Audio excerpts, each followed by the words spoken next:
नमस्कार, स्वागत आहे तुमचं माझ्या चॅनलमध्ये ज्याचं नाव आहे गल्लीत गोंधळ दिल्लीत मुजरा. नुकताच बिग बॉस मराठीच्या घरामध्ये ग्रँड फिनाले रंगला आहे. नुकतीच सेटवर एक खबर येत आहे. डीपी दादा, अंकिता, जान्हवी, निक्की, सूरज आणि अभिजित हे सगळे हे 6 फायनलिस्ट ठरलेले होते. पण आत्ताच डीपी दादा आणि अंकिता हे ग्रँड फिनाले मधनं बाहेर पडलेले आहे अशी बिग बॉसच्या सेटवरनं न्यूज येत आहे.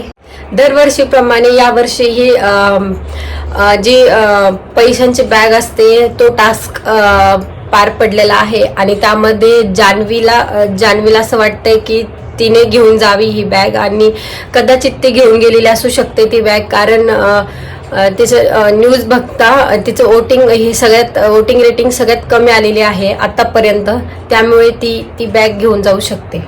सध्या सोशल मीडियावरती पण या बाबतीत अनेक पोस्ट समोर आलेल्या आहेत. त्यामुळे आता बिग बॉसच्या घरामध्ये अभिजित, सूरज आणि निक्की हे 3च सदस्य उरलेले आहेत. तर या तिघांपैकी तुम्हाला कोणाच्या हातामध्ये बिग बॉसची ट्रॉफी बघायची असे आहे ते तुम्ही मला कमेंटमध्ये सांगू शकता. चला भेटूया आपण नेक्स्ट व्हिडिओमध्ये. जय महाराष्ट्र.